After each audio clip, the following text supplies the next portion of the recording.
기도하겠습니다. 우리 함께 신앙 고백하겠습니다. 주는 그리스도시요 살아계신 하나님의 아들이십니다. 아멘. 우리 옆 사람과 함께 인사를 나누겠습니다. 당신은 사도행전 30장의 주역입니다. 네, 오늘 말씀의 제목은 광야의 축복입니다. 2025년 우리가 시작한 지 벌써 6개월이 지나고 오늘 7월 첫 주를 맞이하게 되었습니다. 참 하루하루는 긴 것 같고 또 힘든 것 같은데 지나고 보니까 어느새 그렇게 시간이 흘렀는지 참 시간이 빠르다라는 것을 느끼게 됩니다. 특별히 나 자신을 보면 또 모르는데 아이들을 보면 제가 어떻게 금세 이렇게 자랐는가, 그러면서 우리 자신이 늙어가는 것은 깨닫지 못하는, 참 시간이 빨리 지나간다라는 것을 보게 됩니다.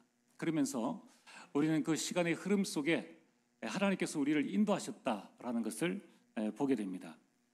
우리는 이제 남은 6개월 동안에 계속 말씀의 인도를 받아야 되겠습니다. 그래서 올 한 해에 정말 우리 인생이 개혁되어지고 교회가 개혁되어지고 문화개혁의 응답을 누려야 합니다. 이 개혁을 통해서 우리는 무엇을 하려고 하느냐? 금토일 시대를 열고 샛들 시대를 열고 이제 묵상 시대를 열어나가야 됩니다. 여러분, 앞으로는 세상의 흐름이 모든 것은 AI가 다 하게 되어집니다. 그러면은 이제 앞으로 AI를 지배하는 자, AI의 다스림을 받는 자, 이 두 부류로 나눠지게 되겠죠. 그럼 그 속에서 누가 승리를 거머쥐게 되느냐? 명상이냐, 묵상이냐입니다. 불신자는 명상을 통하여서 승리를 거머쥘 수 있겠죠. 이제 우리는 명상을 뛰어넘는 하나님의 것을 묵상함으로 말미암아 이 시대를 넘어서야 됩니다. 모르는 것 AI에게 다 물어보면 됩니다. 내가 못하는 것 이제는 기계에게 다 맡기면 됩니다. 그럼 정말 우리가 금토일 시대를 열어서 이제는 우리 후대를 살리고 렘넌트를 살려야 됩니다. 그래서 237과 5총 종족을 세우는 또 살리는 주역으로 우리는 인도받아야 합니다.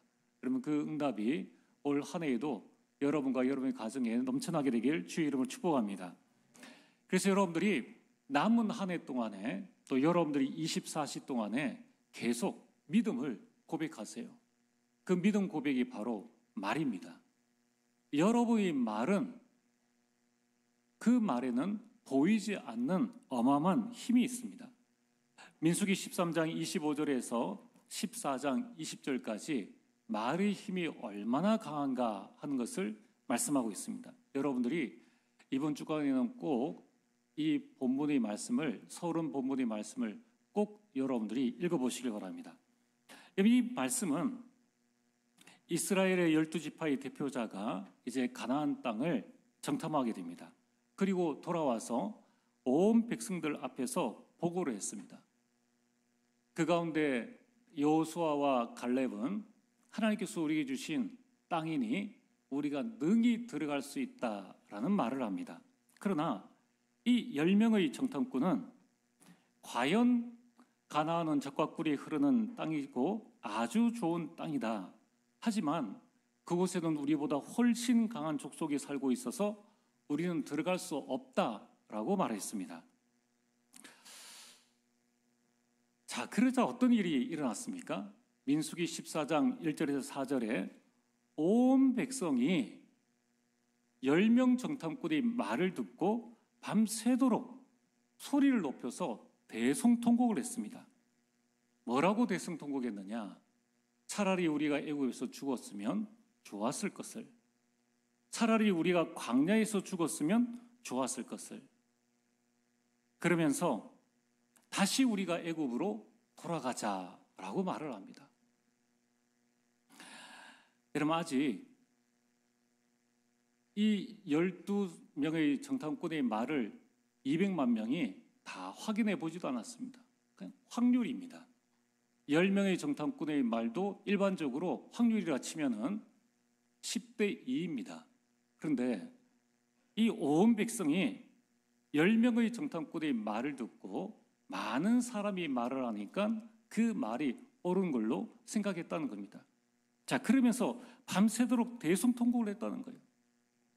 아니, 우리 같으면은 400년 동안 노예 생활을 하다가 이제 빠져나왔는데 애굽에서 죽었으면 좋았을 것을, 광야에서 죽었으면 좋았을 것을, 그러면은 그 죽을 각오로 가면 될 텐데 또 생각이 달라진 것입니다.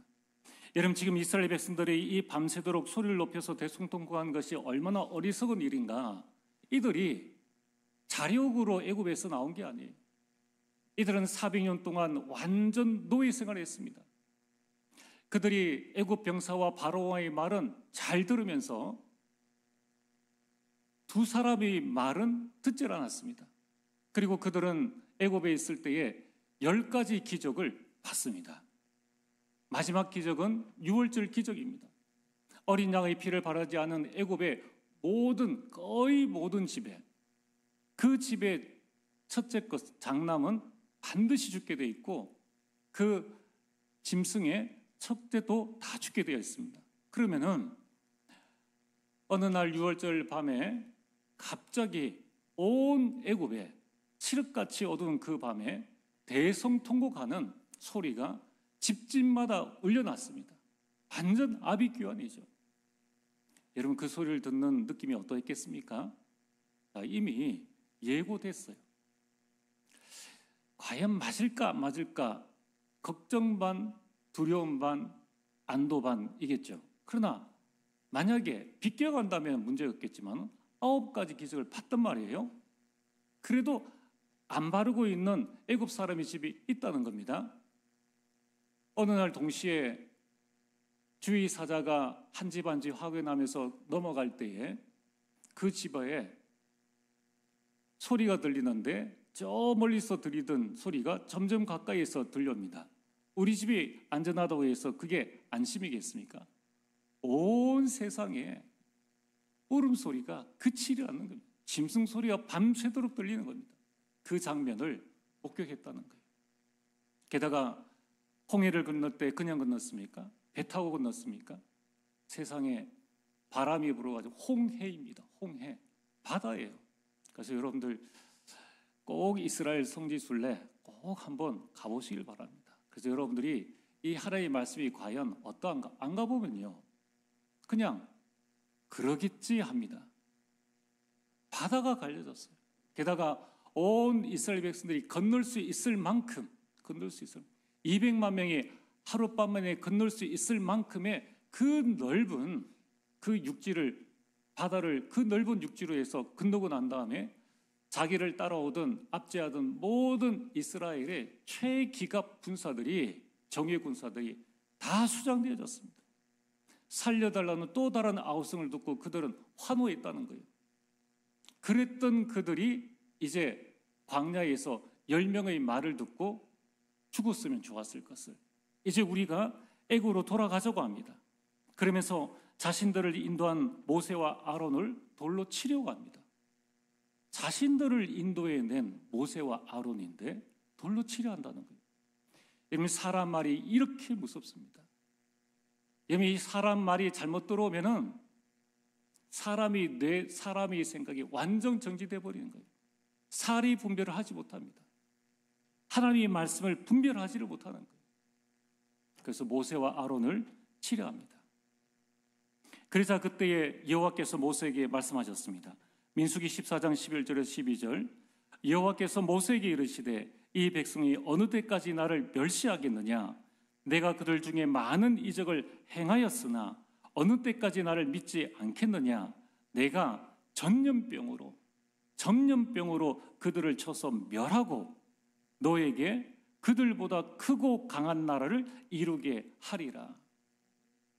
10명의 말이 온 이스라엘 민족을 죽였다는 거예요. 영적으로 죽였습니다. 마음과 생각을 죽였어요. 여러분, 사람 말이 이렇게 무섭습니다. 여러분들이 내뱉는 한마디가 온 민족을 살릴 수도 있고 온 민족을 죽일 수도 있다는 거예요. 그 말을 한 사람도 문제이지만은 똑같은 것을 기적을 경험한 이 이스라엘 백성들이 그 말을 듣고 불신앙에 빠지는 것도 참 어리석은 일입니다. 그래서 여러분들이 말씀을 붙잡으셔야 돼요. 말씀을 붙잡지 않으면 사람 말이 자꾸 들어옵니다. 틀린 말도 각인되어지면 진짜처럼 느껴져요. 여러분, 우리는 어떻게 해야 됩니까? 로마서 12장 1절에서 2절 말씀처럼 이 시대를 본받지 말고 하나님이 선하시고 기뻐하시고 온전한 뜻이 무엇인지를 분별할 수 있어야 된다는 거예요. 그렇다면 여러분들이 내 마음속에 하나님의 말씀이 딱 서 있어야 됩니다. 하나님의 말씀이 나에게 각인되어져 있어야 된다는 거예요. 여러분, 이때 한 사람 모세의 말이 온 이스라엘 민족을 살렸습니다. 민수기 14장 13절에서 19절은 모세의 기도입니다. 그 모세의 말인 거예요. 온 이스라엘 백성들을 전염병으로 죽이려고 한 그 하나님께 모세가 무슨 말을 했느냐? 하나님께서 이 백성들을 애굽에서 주의 능력으로 인도하셨지 않습니까? 이제 여기서 이 백성들을 죽이시면은 하나님을 알지 못하는 많은 불신자가 여호와가 이 백성을 인도할 그 능력이 없어서 이 땅 광야에서 죽게 하였다 할 것 아닙니까? 라고 하나님 앞에 기도로 고백했습니다. 그래서 하나님께서 민수기 14장 20절 말씀입니다. 여호와께서 이르시되 내가 내 말대로 사하노라. 모세 한 사람의 말이 200만 명을 살린 것입니다. 모세의 기도가 이스라엘을 살린 거예요. 여러분들의 기도가 가문을 살립니다. 여러분의 기도가 후대를 살리는 거예요. 우리 장로님들, 우리 중직자들의 기도가 교회를 살리고 렘넌트를 살립니다. 여러분, 하나님은 하나님의 자녀의 말대로 행하십니다. 민수기 14장 28절에 너희 말이 내 귀에 들린 대로 내가 너희에게 행하리라. 여러분, 그래서 어떻게 되었습니까? 광야에서 10명의 정탐꾼의 말을 듣고 불신앙한 사람들 가운데에 20세 이상 되어진 자는 이렇게 말씀합니다. 20세 이상으로 나를 원망한 자는 여호수아와 갈렙 외에는 광야에서 죽을 것이다. 여러분, 이 불신앙의 말은 생명까지 단축시키는 거예요. 출애굽을 했는데 출애굽할 때의 모세의 나이가 얼마입니까? 80입니다. 가나안 들어가서 안악산지를 차지하려고 했던 이 갈렙의 나이가 얼마입니까? 85세입니다. 그런데 출애굽 이후에 10명의 정탐꾼의 말을 듣고 들었던 20세 이상의 모든 사람은 다 광야에서 죽을 것이다. 그러면은 나이가 20이라고 치면요, 광야 생활 몇 년을 했습니까? 40년을 한 거예요. 그럼 몇 년을 살게 됩니까? 60년밖에 못 사는 거예요. 모세는 80년에 시작을 했는데 아무리 건강하고 아무리 보약을 먹고 아무리 호흡을 하고 뭐를 해도 40년 안에 불신앙했던 모든 자는 다 죽게 돼 있어요. 하나님의 말씀입니다. 또 다 죽었습니다. 여러분, 이처럼 한 사람의 말, 우리 개인의 불신앙만을 우리 생명까지도 단축시킨다는 겁니다. 게다가 가나안 땅을 악평하여 온 회중이 모세를 원망하게 한 그 10명의 정탐꾼은 바로 그 자리에서 자신의 말대로 못 들어간다 했기 때문에 재앙으로 그 자리에서 죽었습니다. 여러분, 이처럼 여러분의 말이 얼마나 중요한가. 한 사람의 말이 온 민족을 죽일 수도 있고 한 사람의 말이 온 백성을 살릴 수도 있습니다. 여러분의 이 기도가 교회를 살리고 민족을 살리고 237을 살립니다. 그래서 말이 각인된 대로 응답받습니다. 여러분들이 말이 뿌리 내린 대로 열매를 맺습니다. 여러분들의 말이 체질을 낸 대로 그 삶을 살아가게 됩니다. 그래서 오늘부터 여러분이 3가지 말을 하시길 바랍니다. 첫 번째, 복음의 말입니다. 복음의 말은 살리는 말입니다. 두 번째는 믿음의 말을 하시길 바랍니다. 믿음의 말은 모든 불신앙을 꺾습니다. 세 번째는 감사의 말을 하시길 바랍니다. 감사의 말은 모든 흑암을 무너뜨립니다. 자, 오늘은 맥주 감사주일입니다. 우리가 지나간 2025년 6개월 동안을 살펴보면은 하나님께서 우리를 인도하셨음을 보게 됩니다. 자, 오늘 본론에 하나님께서 이스라엘 백성들에게 하신 말씀이 광야에서 지킬지니라 라고 말씀하십니다. 제가 오늘 이 설교 본문을 지난 주간에 묵상하면서 제목을 뭐로 잡을 것인가, 이 제목이 제일 중요하거든요. 그래서 제가 원래 잡았던 제목이 있습니다. 이 광야의 축복은 나중에 잡은 거고, 원래 잡은 이 제목은 말이 됩니까?가 제목입니다. 근데 이제 말이 됩니까? 이게 너무 좀 불경스러운 것 같아가지고 좀 바꿨으면 광야의 축복. 근데 지금 하나님이 우리에게 말이 안 되는 말씀을 지금 하고 계세요. 여러분들 우리가 신앙생활을 하다 보면은 사람 말 들으면은 말이 되는 것 같아요. 이렇게 하고 저렇게 하면 말이 됩니다. 근데 나중에 보면은 안 돼요. 하나님의 말씀은 말이 안 되는데 나중에 보면은 됩니다. 하나님께서 광야에 있는 이스라엘 백성들에게 무슨 말씀을 하셨는가? 첫 번째, 새 절기를 지키라. 오늘 본문 말씀 출애굽기 23장 14절에 너는 매년 3번 내게 절기를 지킬지니라. 무슨 절기 말입니까? 무교절과 맥추절과 수장절입니다. 그래서 이스라엘의 3대 절기라고 합니다. 맥추절은 15절에 나와 있는 말씀처럼 400년 동안 애굽에서 노예로 붙잡혀 있었던 이스라엘 백성이 하나님의 은혜로 애굽에서 나온 날을 기념하는 것입니다. 그래서 이 날을 기념해서 무교병, 이스트, 효소가 들어있지 않는 빵과 나물과 고기를 먹으면서 일주일을 지내라. 그래서 그 첫날을 유월절이라고 하고 6월절 다음 날부터 일주일을 무교절, 전체를 무교절이라고 합니다. 우리가 연휴도 추석도 추석 당일이 있고 전은 연휴 이렇게 말하는 거죠. 그 무교절은 6월절과 그 이후에 일주일을 무교절이라고 하는데 애굽에서 나온 날을 기념하라라는 말씀입니다. 맥추절은 뭡니까? 16절 밭에서 농사지은 첫 열매를 거둘 것이니 그 첫 열매에 대한 감사를 드려라 라는 말씀입니다. 그래서 6월절이 지난 다음 날부터 7주, 그러니까 7 곱하기 7, 49일이죠. 그래서 77절이라고 합니다. 그래서 50일째 되는 날 해서 오순절, 1순을 10일로 말하고 있습니다. 그래서 오순절, 맥추절이나 77절이나 오순절은 같은 단어입니다. 수장절은 수확했으니까 이제 저장을 해야 되지 않습니까? 수확한 곡식들을 잘 저장하고 한 해 동안 돌봐주신 것을 감사하는 절기입니다.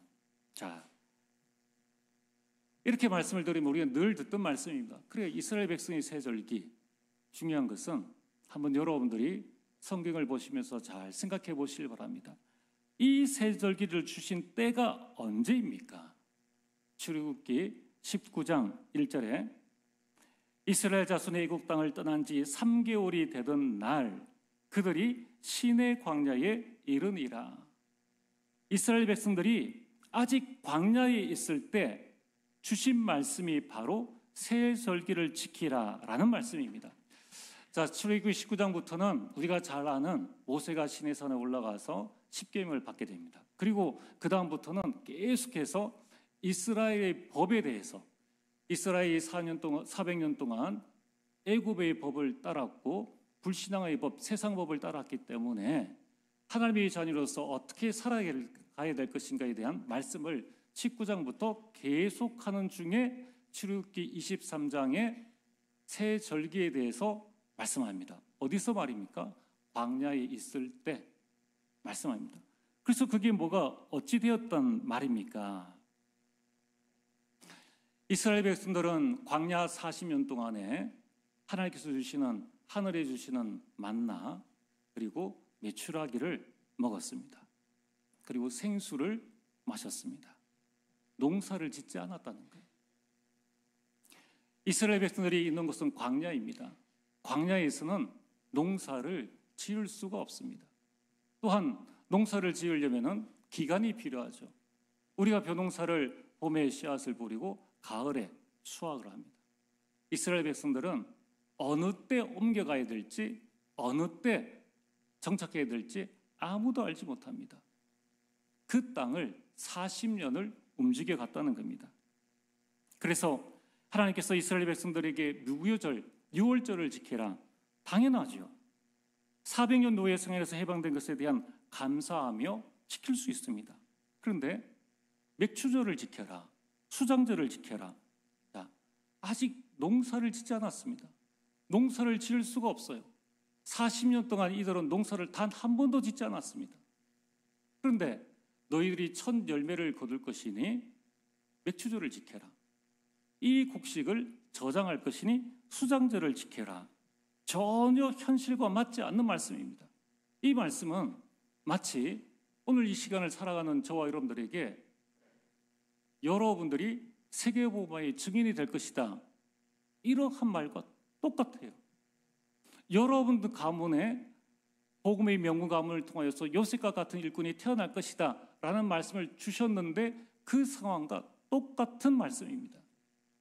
현실과 전혀 맞지 않는 아직까지 한 번도 경험해보지 못한 그 말씀이라는 거예요. 그런데 이스라엘 백성들은 광야에서 새 절기를 지켰습니다. 자, 그렇다면은 오늘 하나님께서 무교절과 맥추절과 수장절을 지키라는 이 말씀의 의미가 도대체 무엇입니까? 농사도 짓지 않았는데 맥추절을 지켜라? 곡식을 거두지도 않았는데 수장절을 지켜라? 그 말씀의 답이 오늘 우리가 읽지 않았지만은 20절 말씀입니다. 오늘 20절 말씀 우리 다 함께 읽어보겠습니다. 시작. 내가 사자를 내 앞서 보내어 길에서 너를 보호하여 너를 내가 예비한 곳에 이르게 하리니 내가 너를 보호하여 너에게 내가 너를 예비한 곳에 이르게 할 것이다. 예비한 곳이 어디입니까? 가나안입니다. 내가 너를 가나안에 이르도록 하겠다라는 하나님의 말씀인 거예요. 자, 그래서 오늘 맥추절과 수장절의 영적 의미는 하나님께서 그렇게 되게 하시겠다는 말씀입니다. 맥추절을 지킬 수 있도록 내가 너를 가나안에 들이고 첫 열매를 거두게 하겠다는 말씀입니다. 수장절을 지킬 수 있도록 내가 사자를 네 앞서 보내어 가나안 모든 족속들을 멸하고 그들이 수확한 곡식들을 빼앗아가지 않도록 그 곡식을 저장할 수 있도록 하겠다는 의미라는 것입니다. 이스라엘 백성들은 40년 동안 되어질 것을 미리 보고 절기를 지킨 것입니다. 이게 언약이에요. 이게 믿음입니다. 하나님은 이스라엘 백성들에게 농사 짓지도 않았는데 왜 맥추절을 지키라고 하시는가? 거두지도 않았는데 왜 수장절을 지키라고 하시는가? 하나님은 광야 40년 동안 유월절, 무교절, 맥추절, 수장절을 통하여서 언약을 회복하라는 거예요. 이것을 통해서 믿음을 회복하라는 거예요. 수장절을 통해서 참 소망을 회복하라는 것입니다. 그래서 이스라엘 백성들은 아무것도 없는 나싱의 광야, 아무도 도와줄 수 없는 노바디의 광야에서 완전 승리했습니다. 아무것도 없는 그 현장에서 오로지 이 세 절기를 통해서 승리했다는 겁니다. 가끔 이제 어떤 목사님은 광야에서 열매를 거뒀다는데 그게 아니고요. 가나안 들어갔습니다. 가나안 들어갔어요. 오늘은 맥주 감사주일입니다. 그래서 우리는 날마다 이 맥주 감사절의 이 축복을 누려야 합니다. 맥주절의 축복은 무엇입니까? 첫 번째가 성령의 인도입니다. 하나님께서 이스라엘 백성들을 광야에서 인도하심처럼 지금 성령께서 내 안에 내주하셔서 우리 삶을 인도하시는 것이 맥주 감사절의 영적인 의미입니다. 자, 어떤 목사님들은 추수감사절 안 지내도 됩니다. 지금은 농사를 안 짓는데 무슨 추수감사절을 합니까? 맥주감사절을 안 지내도 됩니다. 이렇게 합니다. 성경은 문자적으로 보는 것이 아니라 영적으로 보는 겁니다. 그리고 그 의미를 가지고 보라는 거예요. 여러분, 우리는 2025년도 한 번도 가보지 않은 한 해를 살고 있습니다. 또 아무도 가보지 않은 2025년도를 살고 있습니다. 내일 무슨 일이 일어날는지 2025년을 6개월 살았지만은 그러나 그 6개월 산 경험 가지고 내일을 보장받을 수는 없습니다. 내일 무슨 일이 어떻게 일어날지 아무도 모릅니다. 그런데 하나님께서 말씀하셨습니다. 고린도전서 3장 16절, 너희는 너희 몸이 하나님의 성전인 것과 하나님의 성령이 너희 안에 계시는 것을 알지 못하느냐? 하나님의 성령이 지금 내 안에 계신다는 겁니다. 내 안에 계신 성령께서는 무엇을 하십니까? 요한복음 16장 13절에 장래일을 너희에게 알리시리라. 하나님은 우리의 모든 삶을 알려주십니다. 이제 우리는 성령께서 우리의 삶을 인도하시기 때문에 여러분이 삶 집중만 하시면 됩니다. 아침과 밤과 낮에 여러분이 삶 집중을 통하여서 맥주절의 축복을 마음껏 누리시길 바랍니다. 맥주절의 축복은 무엇입니까? 성령의 역사입니다. 내 안에 계신 성령께서는 가만 계시지 아니하시고 사도행전 1장 8절 성령 충만 받으면 권능을 입을 것이다. 새로운 힘을 약속하셨습니다. 사도행전 2장 1절에 4절에 이제 구약에 말씀하신 맥주절이 신약의 오순절이 되었을 때에 성령께서 각 사람들 위해 임하셨습니다. 이때에 성령의 충만함, 오순절의 축복을 누린 초대교회, 아무 힘없는 그 초대교회가 현장에 전도 선교의 문이 열리고 말씀이 성취되어지고 제자가 일어나고 현장이 변화되어지는 놀라운 역사가 일어난 것입니다. 여러분, 맥주절의 축복은 바로 성령 충만이요, 성령 충만으로 말미암은 성령의 역사라는 거예요. 아무도 막을 수 없는 바람 같은 불 같은 성령의 역사가 일어나면 우리 인생은 반드시 승리하게 됩니다. 그러므로 오늘 여러분이 성령의 역사로 내 인생을 세팅하시길 바랍니다. 내 인생을 개혁해야 한다는 것입니다. 세 번째는 성령의 열매입니다.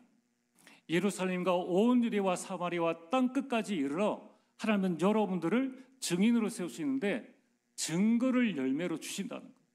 아무도 부인할 수 없는 성령의 열매, 증거를 여러분들에게 주신다는 겁니다. 어떻게 주십니까? 문제를 통해서 주세요. 여러분들 갈등을 통해서 주시고 위기를 통해서 주십니다. 이스라엘 백성들이 광야라는 위기 속에 하나님은 세절기라는 축복을 주셨습니다. 그래서 믿는 자에게는 광야도 축복인 거예요.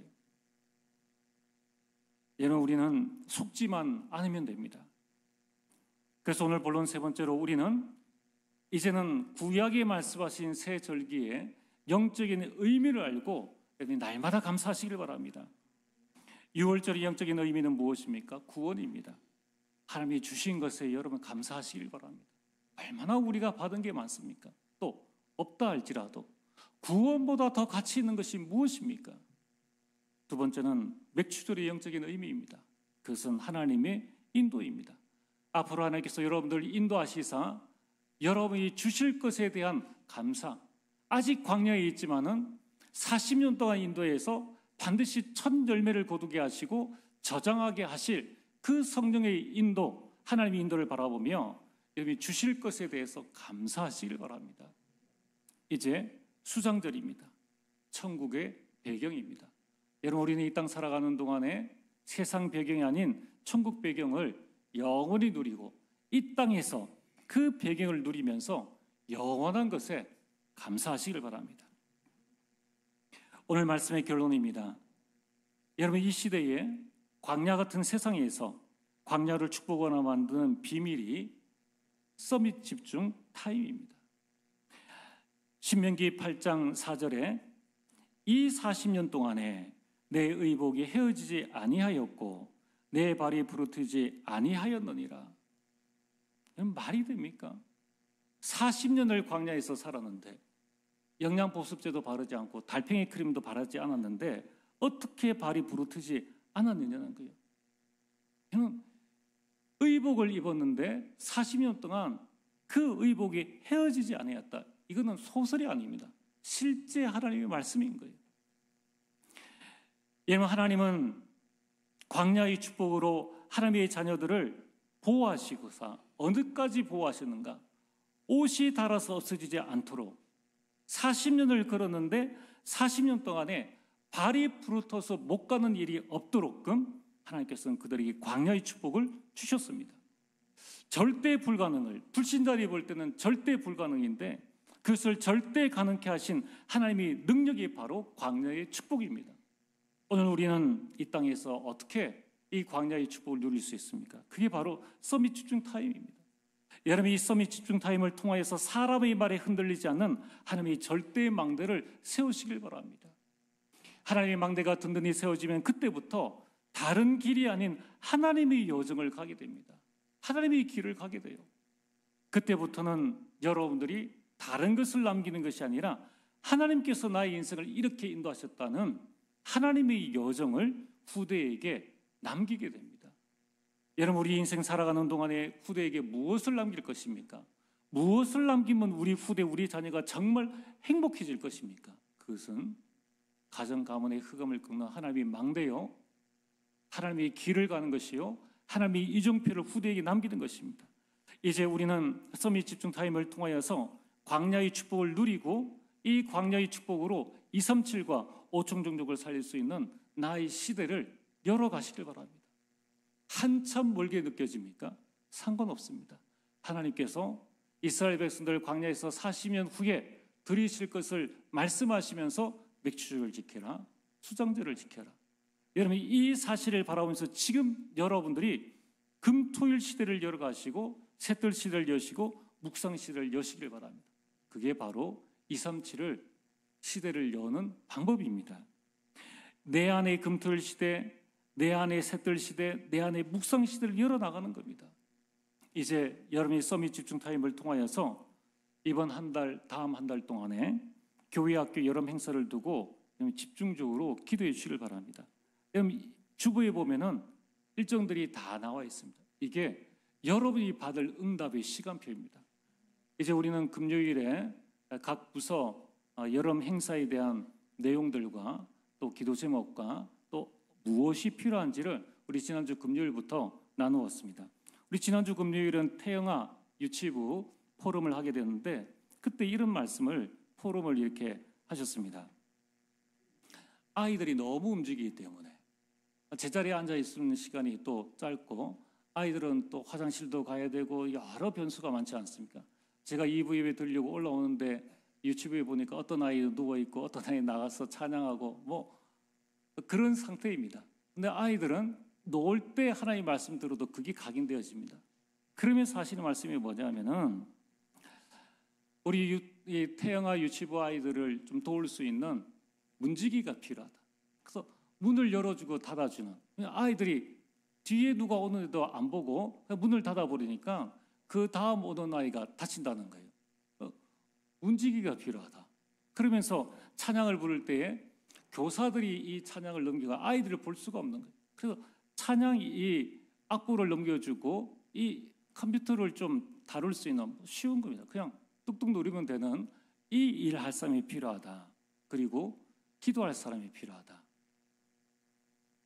이 자리에 계신 누구나 다 할 수 있는 겁니다. 요 헌신이 내 안에 셋들이 세워지는 겁니다. 아이들을 세우는 겁니다. 결코 이 셋들과 금토일 시대와 묵상은 어려운 게 아닙니다. 지금 우리 교회 학교 일정을 쭉 보면서 나는 어떻게 내 속에 이 아이들을 세워 나갈 것인가? 기도하는 게 아이들을 세우는 겁니다. 내가 조금 여유가 있으면 물질적으로 후원하는 것입니다. 내게 조금 건강이 있으면 와서 아이들 손잡고 한 명이라도 손잡고 화장실에 왔다 갔다 하면서 교사들이 아이를 앉아서 말씀과 기도와 찬양에 전념할 수 있도록 도와주는 그 일을 하는 게 내 안에 셋들을 세우는 것입니다. 하나님의 응답은 멀리 있지 않습니다. 바로 우리에게 있고 다가오고 있다는 거예요. 그래서 우리가 7월 20일에는 특별 헌금을 하는데, 헌금 이전에 나의 금툴 시대, 나의 셋들 시대, 아이들의 뜰을 내가 어떻게 세워나갈 것인가, 묵상 이 서밋 집중 타임을 통하여서 응답을 누리시게 되기를 주의 이름으로 축복합니다. 전능하신 아버지 하나님, 참으로 감사를 드립니다. 광야에서 주신 새 절기의 축복을 온전히 누리게 하여 주시옵소서. 예수님 이름으로 기도리옵나이다. 아멘.